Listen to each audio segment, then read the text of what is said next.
সময় মাত্র 23 সেকেন্ড। 3টি বাইকে 7 জন এসে বনশ্রী থেকে 200 ভরি স্বর্ণ ও নগদ 1 লাখ টাকা ছিনিয়ে নেয় অপরাধীরা। স্বর্ণ ও টাকা ছিনিয়ে নেয়ার সময় 4টি গুলি করে দ্রুত পালায় বনশ্রী থেকে। স্থান মগবাজার। মাত্র 20 সেকেন্ডের মধ্যে রিকশায় আসা এক ব্যক্তির সবকিছু হাতিয়ে নিয়ে উধাও 3 ছিনতাইকারী। শেষের ঘটনাটি মোহাম্মদপুরের।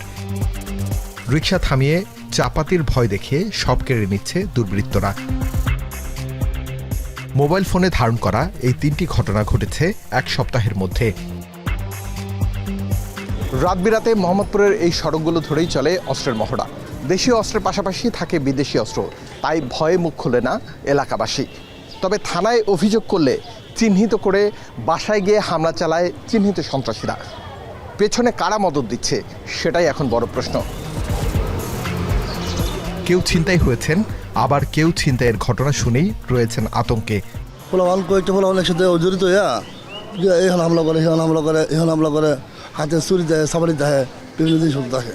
আমার বাচ্চা কাচ্চা বা আমার ওয়াইফ যদি বাইরে যায়, তারা কোন নিশ্চয়তা ঘরে ফিরে আসতে পারবে কিনা সেই টেনশনে থাকি সবসময়। আমাদের যে গ্যারেজে, ওই গ্যারেজের থেকে অনেক গাড়ি এরকমভাবে ড্রাইভারের কাছ থেকে নিয়ে গেছে, তাহলে স্বাভাবিক তো ভয় পাইতেই পারি। সামাজিক যোগাযোগ মাধ্যমে এমন ঘটনা দেখে চিন্তায় অভিভাবকরা।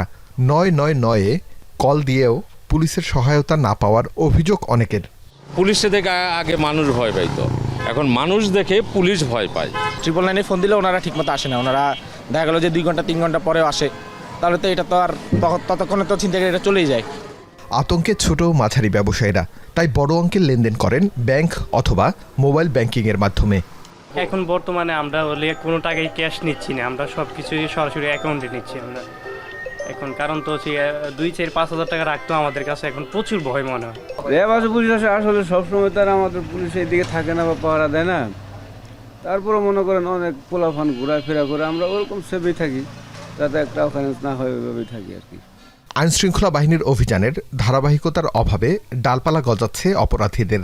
পুলিশের দুর্বলতার সুযোগে অপরাধীরা বেপরোয়া মন্তব্য অপরাধ বিশ্লেষকদের। নতুনভাবে পুলিশ তো আর হঠাৎ করে তৈরি করা যায় না। নতুন পুলিশ রিক্রুট করে তাদেরকে প্রশিক্ষণ দিয়ে আবার অ্যাক্টিভ করা একটা সময় সাপেক্ষ ব্যাপার। সেনাবাহিনী মাঠে আছে, ডেভিল হান্ট শুরু হয়েছে, তাদেরকে ম্যাজিস্ট্রেসি পাওয়ারও দেওয়া আছে। আমি সেনাবাহিনীর পদচিহ্ন দেখেও একটু হতাশ। আমি চাই যে তারা আরও ভিজিবল হোক। আগের নিয়মেই অপরাধ দমনের চেষ্টা পুলিশের। নির্দিষ্ট অপরাধীদের হট স্পট তৈরি না করলেও ঢাকার যে কোনো অপরাধ গুরুত্বের সাথে দেখছেন তারা। দাবি ডিএমপির। যে ঘটনাগুলো ঘটছে প্রত্যেকটা ঘটনাই আমরা নিবিড়ভাবে তদন্ত করছি। এখানে যে কারো নাম আসলে অবশ্যই আমরা তাকে আইনের আওতায় নিয়ে আসব। সে যেই হোক না কেন, যত বড় অপরাধী হোক না কেন, তার যেই ব্যাকগ্রাউন্ডেই থাকুক না কেন, অপরাধীকে আমরা বিন্দুমাত্র ছাড় দেব না। মামলাযোগ্য কোনো ঘটনা জিডি হিসেবে নেওয়ার কোনো সুযোগ নেই। তো আমরা এই নিয়ে সুস্পষ্টভাবে নির্দেশনা দিয়েছি এবং যারা আমাদের কাছে সেবা প্রত্যাশী তাদেরকে আমরা বলছি আপনারা নির্দ্বিধায় আসবেন। রোজার মাস সামনে রেখে আইনশৃঙ্খলা বাহিনীর অপরাধ দমনের কৌশল না সাজালে এর মাসুল গুনতে হবে রাজধানীবাসীদের। আরিফ হোসেন, এখন, ঢাকা। শাইনি চুলে এখন হবে সব হেয়ারস্টাইল। সিল্কোর দ্বিগুণ শাইনি চুল প্রতিদিন।